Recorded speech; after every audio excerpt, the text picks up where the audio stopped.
Je m'appelle Raimundo Nonato Júnior, je suis professeur à l'Université fédérale du Rio Grande do Norte au Brésil. Et aujourd'hui, je vais vous parler un peu de ce qui s'est passé à la table ronde Réseau des brésilianistes pendant les congrès de l'Institut des Amériques en 2019. La table ronde, le Réseau des brésilianistes, a compté avec 4 intervenants. C'était Mônica Spoon, de l'Association des brésilianistes en Europe, Marcelo Negrão, professeur à l'Université d'Angers, moi-même, Raimundo Nonato Júnior, professeur à l'UFRN, et Hervé Terry, les coordinateurs de la session.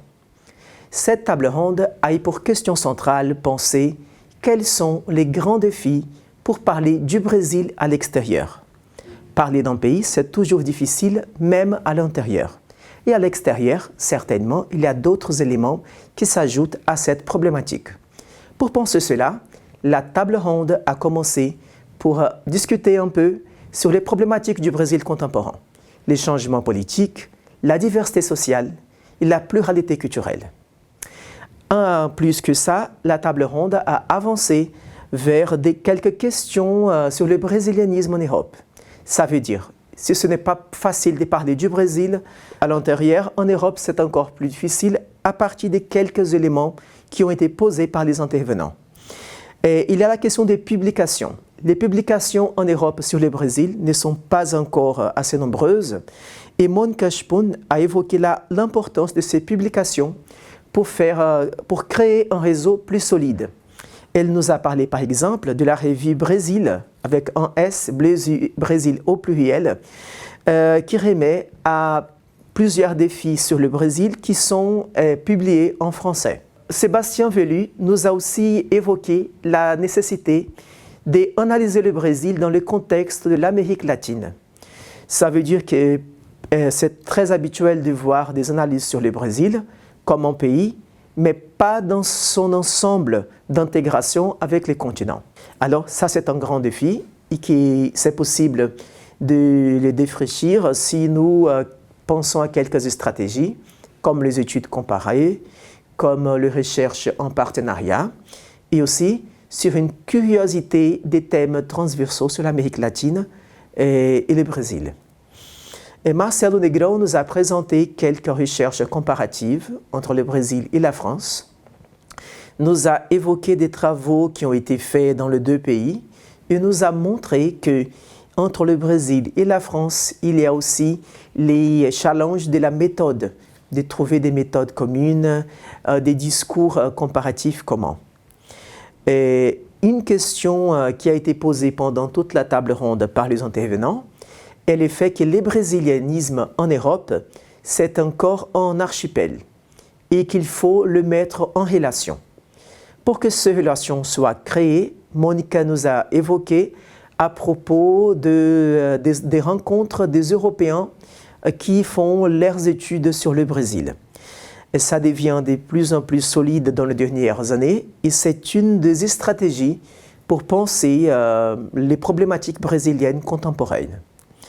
Hervé Terry, il nous a aussi signalé que le Brésil contemporain, il est en fort changement. Alors, les recherches européennes sur le Brésil, elles doivent être intégrées à la recherche brésilienne, aux institutions qui sont sur place au Brésil et faire un dialogue permanent avec les universités brésiliennes.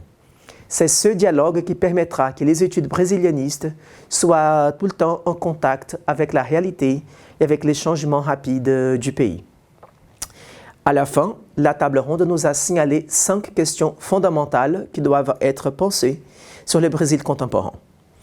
C'est le dialogue, pas seulement avec la France, mais aussi avec le monde francophone. Que le brésilianisme soit capable de penser le Brésil en France, mais aussi dans plusieurs territoires où la francophonie est présente. D'ouvrir des dialogues entre le brésilianisme et d'autres courants des études internationaux en Europe, comme le réseau des nord-américanistes, des latino-américanistes. De penser au rapprochement de réseaux qui existent déjà, réseau des chercheurs, réseau de revues, des intéressés par la culture brésilienne, pour avoir de plus en plus l'habitude de montrer que le Brésil est présent dans la scène intellectuelle en Europe.